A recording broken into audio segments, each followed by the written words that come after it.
আসসালামু আলাইকুম বন্ধুরা, আপনারা কেমন আছেন? আজকে আপনাদের সামনে উপস্থিত হয়েছি নতুন একটা ভিডিও নিয়ে। আজকে আমার ভিডিওটা থাকবে একটা স্কুল নিয়ে, যেখানে মানুষ গড়ার কারিগর মানুষ এখানে শিক্ষা মানুষকে ছোট ছোট বাচ্চাদেরকে তার আত্মশুদ্ধি, তারপর লেখাপড়া, বিভিন্ন কিছু, অর্থাৎ তার একটা সৃষ্টিশীলের যে একটা কথা থাকে, সেই সৃষ্টিশীলটা এখান থেকে শুরু হয়। সেই সৃষ্টিশীলটা এখান থেকে শুরু হয় কিছু দক্ষ শিক্ষক মন্ডলী দ্বারা। আর সেই স্কুলটা little star pre school and kindergarten.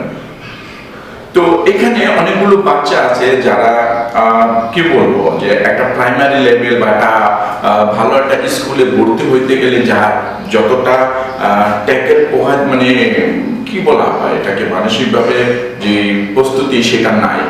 এই স্কুল সেটা তৈরি করে দিবে। এখানে ক্লাস 5 পর্যন্ত বাচ্চারা যা শিখবে, উপর লেভেলের স্কুলে যেতে তাদের পক্ষে অনেক সহজ হয়ে যাবে। আমি আসলে স্কুল ব্যাপারে কোনো করতেছি না, কোনো প্রমোট করতেছি না। এইখানে সবচেয়ে বড় ব্যাপার হলো যে এইখানে যে অনুষ্ঠানগুলি হয়, সেই অনুষ্ঠানগুলির আমার একটা আকর্ষণ লাগছে।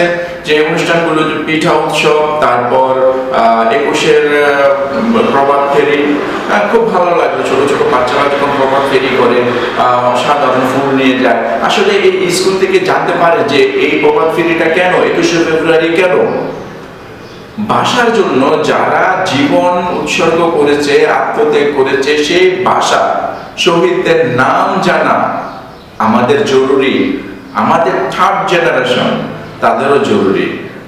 তো আমাদের যে জেনারেশনগুলো আসছে, ছোট ছোট বাচ্চারা, তারা কিন্তু এখন স্বাধীন বাংলাদেশ কি সেটা বুঝবে না, ভাষার জন্য শহীদ করছে কি সেটা বুঝবে না। তারা এটাও জানবে না যে পৃথিবীতে একমাত্র বাংলাদেশে আছে যেটা ভাষার জন্য শহীদ জীবন দিতে হয়েছে।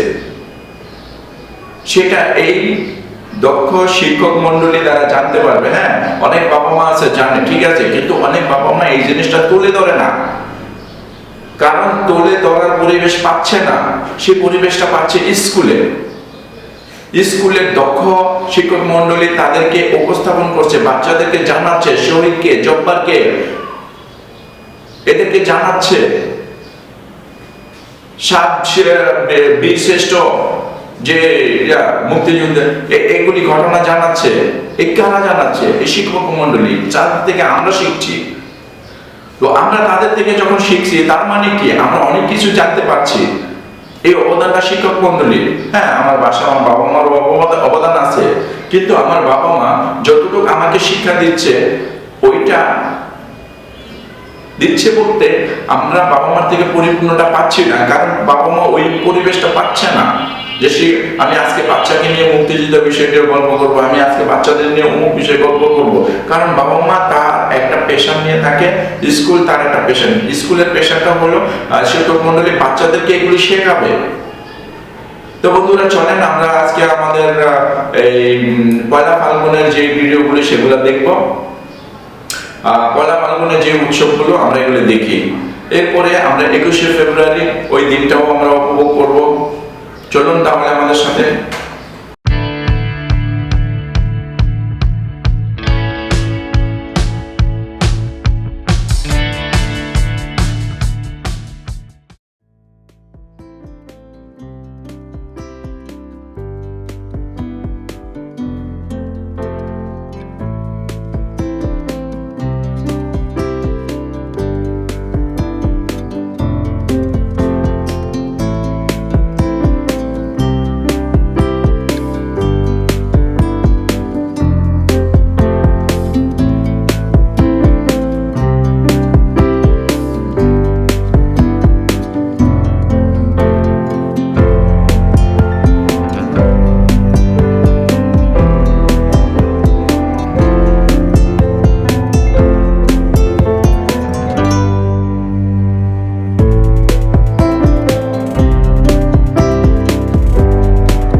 গাছে গাছে ফুল ফুটুক আর না ফুটুক, পাখি তার আপন সুরে গান গাক আর না গাক। আজ বসন্তকাল, আজ পয়লা বসন্ত। এই পয়লা ফাগুনের যেই রূপ, আমরা ছোটবেলায় যে রূপটা দেখেছি, এই রূপটা এখন হয়তো ওই চিরচেনা রূপটা দেখা যায় না, তবে কিছু কিছু দেখা যায়। অবশ্য গ্রাম বাংলার প্রকৃতির আলাদা, শহরের প্রকৃতি আলাদা। শহরে ওই রকম গাছপালা নাই, আগুন ঝরা সেই গাছপালা, এই যে শিউলি ফুল, তারপর শিমুল গাছের যেই অগ্নিঝরা যে লাল ফুলগুলা দূর থেকে দেখতে সেই একটা লাগে, সেই ফুলগুলিও নাই। তো কোকিল ডাকবে কিভাবে? কোকিল তো আর কোকিলের জন্য গাছপালা নাই। এই শহরের ইট পাথরের খাঁচার মধ্যে সবাই আমরা বন্দি, তারপরেও আমরা পয়লা বৈশাখকে উৎসব হিসাবে আমরা প্রতি বছর পালন করি। তো এইবারও বন্ধুরা আমরা এই পয়লা বৈশাখকে কেন্দ্র করে এই যে একটা মেলা হচ্ছে, এটা একটা ছোট একটা স্কুল, এই বাচ্চাদের স্কুলের এই ছোট একটা মাঠ, এই মাঠে আমরা মেলার আয়োজনটা দেখছি। এখানে নানা রকম পিঠাপুলি দিয়ে আমরা এই অনুষ্ঠানটা আসলে বরণ করে নিচ্ছি। পিঠাপুলিও এখানে যারা এই ছোট ছোট স্টেজ তৈরি করেছে তারাই পিঠাপুলিগুলি তৈরি করেছে, এবং কেক বলেন আর অনেক কিছু বলেন, এগুলি সব তৈরি করেছে। আমি খেয়ে দেখেছি, দারুণ মজা লাগলো। আর অনেক মানুষ আসতেছে। আসলে এটা একটা প্রাণবন্ত করে দিয়েছে এই ফাল্গুন মাসের এই পয়লা দিনটা, এই মেলাটা, পিঠা উৎসব মেলাটা আসলে দারুণ জমজমাট হয়েছে। সবচেয়ে বড় কথা হলো যে ছোট ছোট বাচ্চারা যারা এই মেলাতে আসছে, তারা মা বাবার কাছে বায়না ধরছে, পিঠা খাবে, ওটা খাবে, ওটা খাবে। আসলে এটাই একটা অন্যরকম মজা লাগে। আসলে আমি এটা বুঝাতে পারছি না। আমরা যখন ছোট ছিলাম তখন আমাদের গ্রামের যে একটা মেলা হতো, ওই মেলাতে আমরা যাইতাম, অনেক কিছু দেখতাম। হয়তো আমরা ওইগুলির জন্য হয়তো বাবা মার কাছে বায়না ধরেছি। এখন যখন দেখছি আমার সন্তান আর বায়না ধরছে যে বাবা এটা খাবো, বাবা ওইটা খাবো, তখন নিজের কাছে ছোটবেলায় বিষয়টা হারিয়ে যায়। তো ছোটবেলায় যে জিনিসটা মেলায় দেখতাম, এখন সেই জিনিসটা একটু শহর জীবনে আধুনিক আপডেট হয়ে গেছে। আধুনিক আপডেট বলতে আসলে এইটা বুঝেছি যে আগে গ্রাম দেশে বাঁশি, ট্যাপা এগুলি, তারপরে মুরালি, তারপরে এই যে চানাচুর জাতীয় মানে এইরকম বিস্কিট টিস্কিট, এই আরও অনেক কিছু মিষ্টি, তারপর অনেক কিছু পাওয়া যেত। কিন্তু শহরের বাস্তবতা যেটা দেখতেছি যে পিঠা উৎসব বা আরও আদার্স কিছু উৎসব, এগুলির মধ্যে এটা ওই ফিলিংসটা পাওয়া যায় না। গ্রামের যে ফিলিংস দেখা যেতাম যে একটা বট গাছ, বিশাল বড় বট গাছ, প্রাচীন বট গাছ, সেই বট গাছের গোড়ায় মেলাটা হতো, জমজমাট মেলা। দূর দূরান্ত থেকে অনেক মানুষ আসতো ওই মেলাতে সদাইবাদি করার জন্য। কিন্তু শহর কেন্দ্রিক এটা দেখা যাচ্ছে যে ওই জিনিসটা, ওই আমেজটা, ওই ফিলিংসটা নাই। কিন্তু যেটা হচ্ছে, যেটা মানে আর্টিফিশিয়াল টাইপের একটা মেলা। যাক বন্ধুরা, তারপরেও মন্দের ভালো, ছোট হোক বড় হোক যাই হোক, সবাই একটা আয়োজনের ওই আনন্দ উপভোগ করছে, এটাই বা কম কিসের। আজকের যারা এই প্রজন্মে যারা ছোট ছোট বাচ্চারা, তারা একটু বড় হলে বলবে যে আমরাও এই বৈশাখে পয়লা বসন্তের যেই আমরা মেলা, সেগুলো আমরা দেখেছি, কি কি খেয়েছি, সেগুলো তারা আনন্দ হইচই করবে। আসলে বলার মতো, গল্প করার মতো কিছু ঘটনা সেগুলি তৈরি হলেই তারা ওই প্রজন্মের স্মৃতির প্রজন্মে এটা ডায়েরিতে থেকে যায়, তারা ওইটা নিয়ে আলোচনা করে, গল্প করে। আসসালামু আলাইকুম। প্রি স্কুল লিটল স্টারের পক্ষ থেকে আপনাদের সবাইকে আমন্ত্রণ জানাচ্ছি। আজকে হচ্ছে আমি আমার স্কুল সম্পর্কে আপনাদেরকে একটা ধারণা দিতে চাচ্ছি। আমাদের স্কুলের কিছু কার্যক্রম সম্পর্কে আপনাদেরকে একটা ধারণা দেব। সেটা হচ্ছে আমাদের প্রি স্কুলিং নতুন একটা কনসেপ্ট। সেটা হচ্ছে 0 থেকে 3 বছরের পরে যে বাচ্চারা আছে, 3 থেকে 5 বছরের যে শিশুরা আছে, তাদের জন্য হচ্ছে প্রি স্কুলিংটা সবচেয়ে ভালো কার্যকর। অনেক অভিভাবক হচ্ছে বাচ্চাদেরকে সরাসরি স্কুলে ভর্তি করিয়ে দেয়। তাদের জন্য আমার একটা সাজেশন থাকবে, প্রি স্কুলিংটাকে আগে প্রেফার করতে হবে। কারণ প্রি স্কুলিংটা হচ্ছে খেলার ছলে বাচ্চাদেরকে শেখানো। ছোটবেলা থেকেই যদি পড়ার প্রতি বাচ্চাদের ভীতি চলে আসে, তাহলে বাচ্চা পড়ার প্রতি আগ্রহ হারিয়ে ফেলবে। প্রি স্কুলিংয়ে মূলত হচ্ছে তারা খেলবে, খেলার সাথে সাথে বর্ণ তারা শিখবে। এখানে কিছু বর্ণ, কিছু সংখ্যা, কিছু প্রাণী, কিছু ফুল ফল, বিভিন্নভাবে আমরা তাদেরকে হচ্ছে সব কিছু শিখিয়ে একটা স্কুলে যাওয়ার জন্য যে প্রাথমিক ধারণা সেটা আমরা তাদেরকে সেখানে শিখিয়ে থাকি। পুরো বছর যদি কেউ প্রি স্কুলিংটা কন্টিনিউ করে তাহলে প্লে গ্রুপের যে সিলেবাসটা আছে সেই সিলেবাসটা সে সম্পূর্ণ ক্যাচ আপ করতে পারবে। সেকেন্ডলি হচ্ছে আমাদের প্রি স্কুলিং এর থেকে পঞ্চম শ্রেণী পর্যন্ত আমাদের কার্যক্রম আছে। প্লে গ্রুপ থেকে পঞ্চম শ্রেণী পর্যন্ত আমাদের যে শিক্ষার্থীরা আছে তাদেরকে আমরা যে বিষয়টাতে সবচেয়ে গুরুত্ব দিয়ে থাকি সেটা হচ্ছে ক্লাসের পড়া ক্লাসেই শিখবে। আমাদের ক্লাস ডিউরেশন হচ্ছে 45 মিনিট, 30 মিনিট সে হচ্ছে ক্লাসে টিচার যেটা শিখাবে সেটা সম্পূর্ণ মনোযোগ সহকারে এখানে শিখে এখানেই পড়াটা দিয়ে যেতে হবে। আসলে প্রচলিত যে ধারায় আমরা শিক্ষা ব্যবস্থাটা দেখছি, স্কুল থেকে এক ধারা পড়া দিয়ে দিচ্ছে যেটার জন্য বাসার হোম টিউটরের উপর ডিপেন্ডেন্ট হতে হচ্ছে। তাহলে আমার প্রশ্ন হচ্ছে আমি আমার বাচ্চাকে কেন স্কুলে পাঠাচ্ছি? স্কুল থেকে যদি শিখেই না আসে, আমার যদি আরেকজন টিচারের প্রতি ডিপেন্ডেন্ট হতে হয় তাহলে সে সময়টা পাবে কোথায়? স্কুল থেকে শিখে আসবে, সেখানে 4-5 ঘন্টা আসা যাওয়ার সময় যাবে, বিকেলবেলা ঘুমানোর সময় যাবে, সন্ধ্যায় পড়তে বসতে হবে, বিকেলে খেলাধুলার সে সুযোগ পাবে না। তো আমাদের কার্যক্রমে আমরা যেটা চেষ্টা করছি যে ক্লাসে পড়াটা যদি ক্লাসেই শিখে যায়, বাসায় হোম টিউটরের প্রতি ডিপেন্ডেন্ট হতে হবে না। সেকেন্ডলি সে বাচ্চাটা এক্সট্রা কারিকুলাম যে অ্যাক্টিভিটিগুলো আছে সেইগুলোর প্রতি সে সময় দিতে পারবে। থার্ডলি হচ্ছে সে খেলাধুলার প্রতিও আগ্রহ সৃষ্টি হবে। আমাদের কার্যক্রমে আমরা যেটা করছি, আমরা প্রতি সপ্তাহে পুরো সপ্তাহে যেটা পড়েছে সে পড়ার পরে একটা সাপ্তাহিক পরীক্ষার ব্যবস্থা রেখেছি, যাতে করে তার কোন জায়গাটায় দুর্বলতা আছে সেই জায়গাটা আমরা ফাইন্ড আউট করতে পারবো সহজে।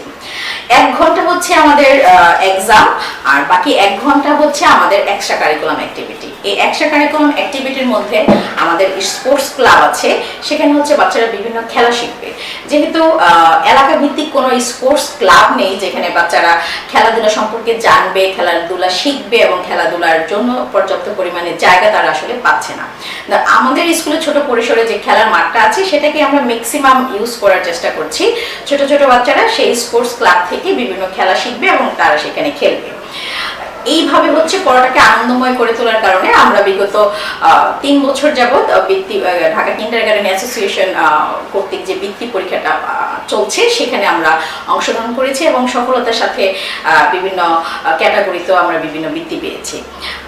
যেহেতু আমরা স্কুলের পড়াটা স্কুলেই শিখিয়ে দিচ্ছি, তাতে করে বাচ্চা পর্যাপ্ত পরিমাণে সময় পাচ্ছে অন্যান্য অ্যাক্টিভিটিগুলো করার জন্য। যেমন আমাদের ইংলিশ ক্লাব আছে, হ্যান্ড রাইটিং এর কোর্স আছে, চিত্রাঙ্কন শেখানোর ব্যবস্থা আছে। বিকেল বেলাটাতে কেউ চাইলে সেই অ্যাক্টিভিটিগুলোতে সে এক্সট্রা পেমেন্ট করে জয়েন করতে পারবে। এখানে আরেকটা কথা বলছি, শুধুমাত্র এই জিনিসগুলো আমাদের স্কুলের যে শিক্ষার্থী আছে তাদের জন্য সীমাবদ্ধ নয়, পুরো এলাকায় যে শিক্ষার্থীগণ আছে এবং যে কেউ চাইলে এখানে তারা অংশগ্রহণ করতে পারবে। তৃতীয় যে জিনিসটা আমি বলতে চাচ্ছি সেটা হচ্ছে ডিটেনশন ক্লাস। আমাদের ডিটেনশন ক্লাসটা হচ্ছে একটু পানিশমেন্ট টাইপ। সেটা হচ্ছে আমরা আসলে বাচ্চাদেরকে অন্যভাবে পানিশমেন্ট দিই না, যেমন কোনোভাবে শাস্তি যেটা সেটা আসলে আমরা অ্যাভয়েড করতে চাচ্ছি। তার শাস্তি হচ্ছে যে পড়াটা সে শিখেনি বাসায় অথবা ক্লাসে, ছুটির পরে সে এক্সট্রা সময় দিয়ে সে পড়াটা এখান থেকে সে কমপ্লিট করে যাবে। এটাই হচ্ছে আমাদের ডিটেনশন ক্লাস। থার্ডলি হচ্ছে আমরা যেটা বলতে চাচ্ছি, বিভিন্ন দিবস উদযাপন। প্রতিদিন সকালবেলা হচ্ছে আমরা বাচ্চাদেরকে জাতীয় সঙ্গীত এবং অ্যাসেম্বলি করি, বিভিন্ন শারীরিক কসরত করা হয়। থার্ডলি হচ্ছে যে বিভিন্ন দিবসগুলো আছে, বিশেষ করে 21শে ফেব্রুয়ারি, 26শে মার্চ, 16ই ডিসেম্বর, ধর্মীয় যে উৎসবগুলো, শবে বরাত, শবে মেরাজ, শবে কদর, এই দিবসগুলোতে আসলে আমাদের কি করণীয়, বাঙালি জাতি হিসেবে আসলে আমাদের ইতিহাসটা কি, আমাদের একজন সচেতন নাগরিক হিসেবে আসলে কি করা উচিত, এই দিবসগুলোতে বাচ্চাদের বিভিন্ন রোল প্লে করার মাধ্যমে আমরা বিভিন্ন তাৎপর্যগুলো আলোচনার মাধ্যমে তাদেরকে সচেতন করে গড়ে তোলার চেষ্টা করছি। আমাদের ভবিষ্যতে একটা পরিকল্পনা আছে যে একই জায়গা থেকে যদি একটা বাচ্চা আরবি, বাংলা, ইংরেজি সব বিষয়ে যদি পারদর্শী হতে পারে, আমরা সেই দিকে একটু খেয়াল রাখছি। এই জন্য আমরা যেটা করছি, একাডেমিক পড়ার পাশাপাশি ধর্মীয় শিক্ষাটা যাতে সহি এবং শুদ্ধভাবে স্কুল থেকেই বাচ্চারা শিখতে পারে, সেজন্য একজন আরবি টিচার সার্বক্ষণিকভাবে তদারকি করে, যাতে করে বাচ্চারা কোরআন শরীফটা সহি শুদ্ধভাবে হিসাব শিখতে পারে। থার্ডলি হচ্ছে যারা কর্মজীবী অভিভাবক আছেন, আসলে বাচ্চাকে অনেক সময় নার্সিং হোমে রেখে যায়। আসলে নার্সিং হোমে কিন্তু একাডেমিক কেয়ারটা তেমন নেওয়ার সুযোগ হয় না। তো ওই দিকটা চিন্তা করে আমাদের একটা ডে কেয়ার খোলার চিন্তা ভাবনা আছে। ওদের ভবিষ্যতে যদি অভিভাবক এবং আশেপাশে যারা আছে সবাই যদি এই জায়গাটাতে আমাদেরকে সহযোগিতা করে, তাহলে আমরা এই জিনিসটা নিয়েও খুব ভালোভাবে কাজ করার আগ্রহ আছে। যে এখান থেকেই হচ্ছে সে পঞ্চম শ্রেণী পর্যন্ত শিক্ষা গ্রহণ করতে পারবে, এবং ডে কেয়ারের যেহেতু সুবিধা আছে বাচ্চার, এবং আমাদের অভিজ্ঞ প্রশিক্ষক এবং অভিজ্ঞ টিচার যেহেতু আছে, তাহলে তাদের যে সচেতনতা, স্বাস্থ্যবিধি, বিভিন্ন জিনিসগুলো খুব দক্ষ এবং সুনিপুণভাবে আমরা পালন করতে পারবো বলে আমরা আশা প্রকাশ করছি। আজকে এই পর্যন্তই, আগামীতে ইনশাল্লাহ আবার দেখা হবে। ভালো থাকবেন সবাই।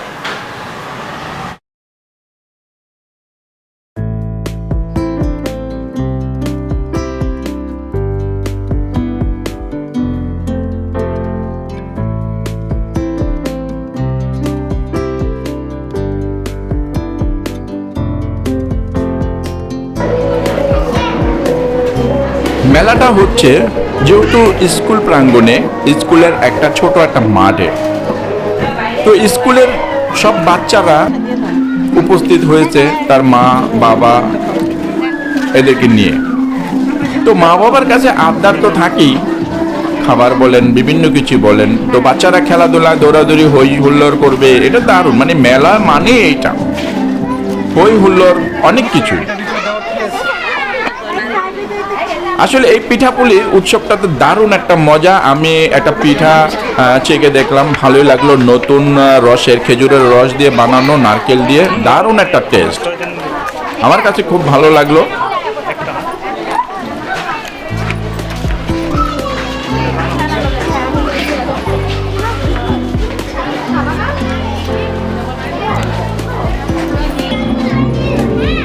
এটা হচ্ছে আগামীর প্রজন্ম।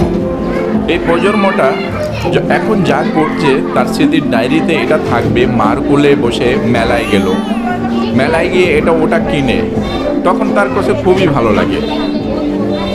ফাগুনের পয়লা বসন্ত, যেটা এই বসন্তের নতুন ছোঁয়ায় এই ছোট্ট বাবুটার হাসি, মানে পুরা বসন্তের রূপ প্রকাশ পেয়ে গেল। আমি কি বলবো, আমি বুঝাতেই পারছি না।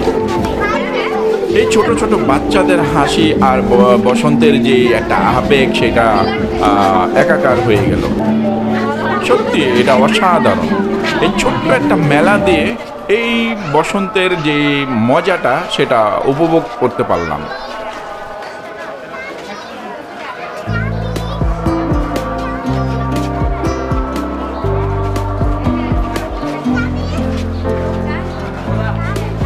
মেলাটা যদিও ছোট, কিন্তু অংশগ্রহণের যে মানসিকতা সেটা বিশাল। তার নমুনা আমি এখানে দেখলাম একটা স্টল, সেই স্টলে অনেকগুলি পিঠা প্লাস অনেকগুলি খাবার নিয়ে সাজিয়েছে। অথচ ছোট্ট পরিসরে এই এত বিশাল খাবারের মানে আইটেম যে সাজানো, সেটা কি বলা চলে না যে মনের বিশালতা?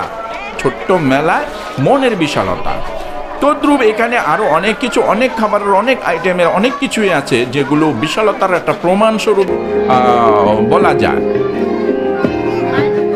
এই বসন্তের এই ছোট্ট বাবুদের যে একটা মুখের হাসি, যে একটা মানে একটা কি বলা যায়, এটা বসন্তের ভাষা না কি আমি বুঝতে পারি না।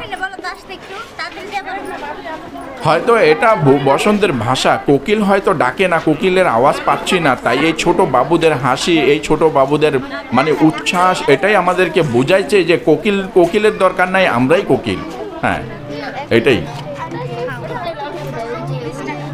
আসলে পিঠা উৎসবকে কেন্দ্র করে যে একটা আমেজ তৈরি হয়েছে, সেটা আসলে এটা খুবই একটা মানে কি বলবো, এক্সাইটেড একটা ব্যাপার।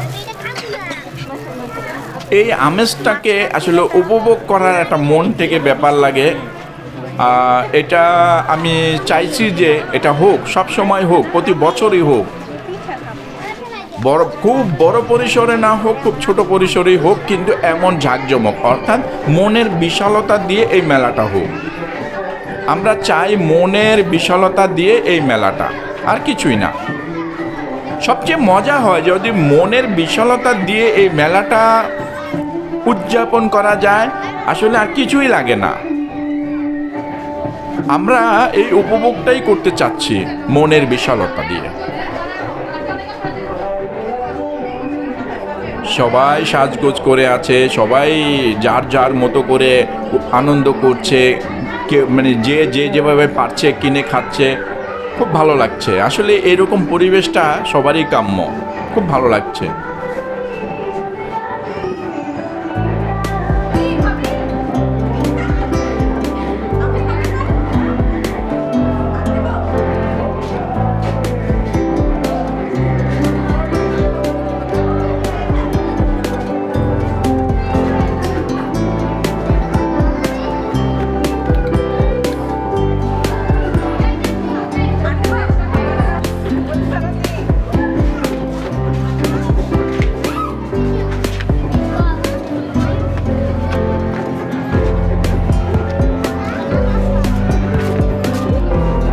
বসন্তের সাজ হয় হলুদ কাপড়, গাঁদা ফুল আরও অনেক কিছু দিয়ে।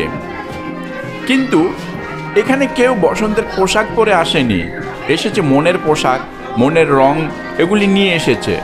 ছোট ছোট বাচ্চারা তারা তাদের পোশাক পরে যখন আসে, এখানে বসন্তের ছোঁয়া আর প্রয়োজন পড়ে না। তাদের যে আবেগ উচ্ছ্বাস, এইটাই বসন্তের অনেক আবেগ, এটাই উচ্ছ্বাস, আর এটাই বসন্তের রং।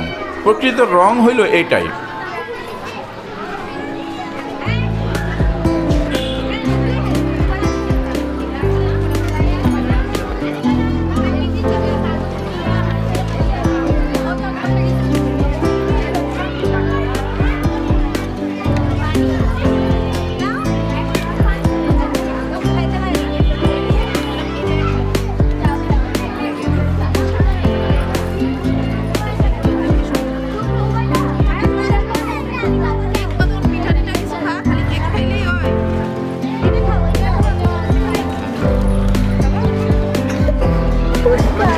এই যে দেখতে পাচ্ছেন ছোট্ট একটা বসন্তের পাখি, এই ছোট্ট পাখিটা পুরো মেলাটাকে টই টই করে ঘুরে বেড়েছে, আর মাকে জ্বালাতন করছে, এটা খাবো, ওটা খাবে, ওটা খাবে।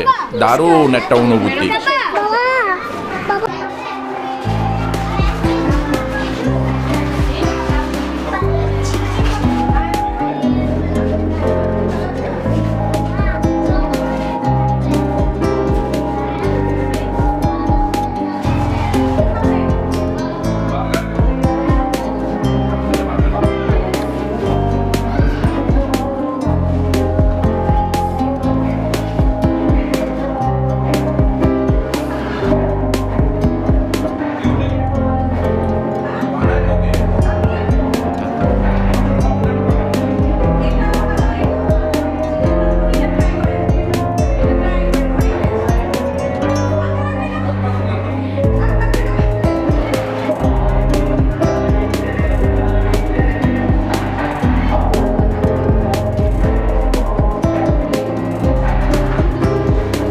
পিঠা খাওয়ার পরে আমি একটা ঝাল মাংস মানে মুরগির মাংস ট্রাই করব। তবে মুরগির মাংসটা ওটার মধ্যে একটু টক দেওয়াতে খুব ভালো লাগছে, মানে টক একটু ঝোল, এটা আমার কাছে খুব ভালো লাগলো। আমি খেলাম, আমার কাছে খুব ভালো লাগলো। তবে আমি এখানে অর্ডার করছি হাঁসের মাংস এবং রুটি, চাউলের গুঁড়া রুটি আমার কাছে খুব ভালো লাগলো। এটা আমি বাসায় পার্সেল হিসাবে নিয়ে গেছি। তো এখানে মোটামুটি অনেকে এসে খাবার কিনে খাচ্ছে, যে যার মতো করে খাচ্ছে, ভালো লাগছে আমার কাছে। এটা হাঁসের মাংস, হাঁসের মাংসটাকে এটা আমার জন্য পার্সেল করা, সাথে রুটি দেওয়া ছিল, যেটা আমি বাসায় নিয়েছি। আমার কাছে খুব ভালো লেগেছিল, রান্নাটাও খুব চমৎকার। আসলে পিঠা উৎসবের পিঠার মজাটাই আলাদা।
বন্ধুরা, আমার ভিডিওতে আরেকটা অংশ দেখবেন, সেটা হলো 21শে ফেব্রুয়ারি উপলক্ষে পয়লা বসন্তের অনুষ্ঠানের পর আজকে 21শে ফেব্রুয়ারি ভাষা দিবস, এই উপলক্ষের অনুষ্ঠান। আসলে আমি দুইটা ভিডিও একসাথে করে নিয়েছি, এই কারণেই যে ভিডিওর অনুষ্ঠানগুলো আলাদা করতে গেলে বিশালতা অনেকগুলি ভিডিও হয়, তাই আমি সংক্ষেপে কিছু কিছু ভিডিও আমি এখানে দিয়ে রাখলাম। এই স্কুলে বাচ্চাদের মনোবিকাশ ও শিক্ষার জন্য প্রতি বছর বিভিন্ন অনুষ্ঠানগুলো খুব যত্ন সহকারে উদযাপন করা হয়। আসলে এখানে যেমন ফেব্রুয়ারির 14 তারিখে পয়লা বসন্ত যে উৎসব আমেজটা করা হইলো, সেখানেও বাচ্চাদের মনোবিকাশের জন্য অনেক কাজে লেগেছে।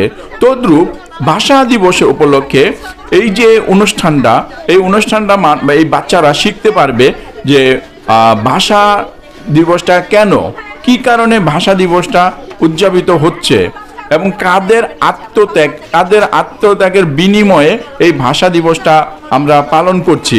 এই বাচ্চাদেরকে এগুলি শেখানো হয়, বাচ্চারা জানতে পারবে, বাচ্চারা শিখতে পারবে। আসলে এইটাই হওয়া উচিত। একটা স্কুলের বই খাতার বাহিরেও ন্যাচারালভাবে শিক্ষা দেওয়ার জন্য এই অনুষ্ঠানগুলো খুব জরুরি।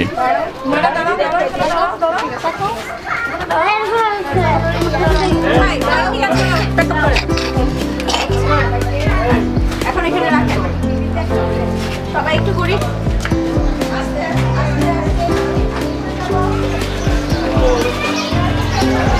কেমন আছেন? আলহামদুলিল্লাহ, একটু দাঁড়ান।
দিবসকে কেন্দ্র করে বাচ্চাদেরকে মনোবিকাশের জন্য তাদেরকে নিয়ে একটা র্যালি করে এবং এই ভাষা দিবসের শহীদদের সম্মানেতে একটা ফুলের তোড়া নিয়ে বিভিন্ন ইয়াতে র্যালি করে তারপরে স্কুল প্রাঙ্গণে আসে। বাচ্চারা এখান থেকে অনেক কিছুই শেখে এবং তাদেরকে এটাও শেখানো হয় যে ভাষা দিবসে যাদের জন্য তাদেরকে আমরা স্মরণ করছি, তারা কেন ভাষা দিবসের জন্য এই ভাষার জন্য লড়াই করেছে, ভাষাকে মায়ের ভাষা রূপান্তরিত করার জন্য কেন তারা লড়াই করেছে, কেন তারা আত্মত্যাগ এই দান করলো, এই কেন এবং কাদের চক্রান্তে এই প্রতিবাদ করা হয়েছে। আসলে বাচ্চাদেরকে এগুলো জানানো হয়, শেখানো হয় এবং আমরা এক প্রজন্ম আমরা শিখে আসছি, আমরা আমাদের বাচ্চাদেরকে শেখাবো এবং তারা বড় হয়ে পরবর্তী প্রজন্মকে শেখাবে। এইরকম করে ধাপে ধাপে পরবর্তী যত প্রজন্ম আসবে এই বাংলাদেশে এরা জানতে পারবে যে এই ভাষার জন্য পৃথিবীতে একমাত্র বাংলাদেশ যে ভাষার জন্য তাদের রক্ত দিতে হয়েছে। আসলে পৃথিবীতে এই একমাত্রই একটা দেশ যেখানে ভাষার জন্য তাদেরকে রক্ত দেওয়া লাগছে এবং শহীদ হতে হয়েছে। পৃথিবীতে আর কোনো দেশ নাই যেখানে ভাষার জন্য সংগ্রাম করতে হয়েছে, একমাত্র আমাদের দেশ। আজকে এই বাচ্চারা এই ভাষা দিবসের গুরুত্ব বুঝবে, জানবে, শিখবে এবং ভবিষ্যৎ তারা তাদের প্রজন্মকে জানাবে। আমরা জেনেছি আমাদের এক প্রজন্মর কাছ থেকে যারা অনেকে বেঁচে আছে বা মরে গেছে, আমরা এখন শেখাচ্ছি সামনের প্রজন্মকে। তারা বড় হবে, ততক্ষণ আমরা হয়তো নাও থাকতে পারি, তারা শেখাবে আবার আরেক প্রজন্মকে, এইভাবেই চলতে থাকবে।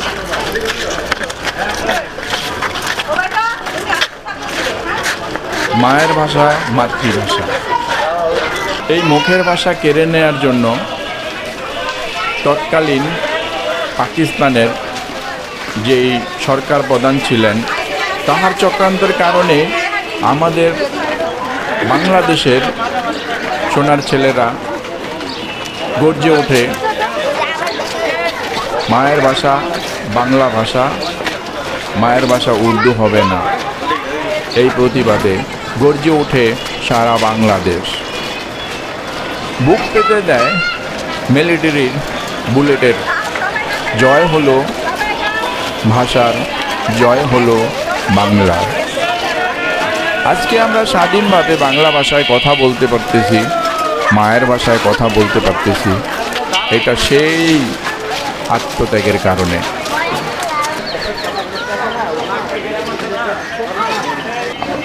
আসসালামু আলাইকুম। মহান ভাষা দিবসের পক্ষ থেকে সবাইকে শুভেচ্ছা জানাচ্ছি।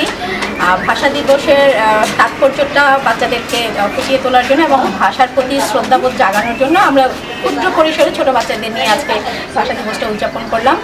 আর এই প্রোগ্রামটাকে যারা সফলমণ্ডিত করেছে, বিশেষ করে হচ্ছে আমাদের ভলান্টিয়ার যারা আছে, তাদের প্রতি ধন্যবাদ জ্ঞাপন করছি এবং সবার পক্ষ থেকে শুভেচ্ছা জানাচ্ছি এবং তাদের সাপোর্ট আরও আমরা আশা করছি যে ভবিষ্যতে আমাদের সবগুলো প্রোগ্রামে আমরা তাদেরকে কাছে পাবো।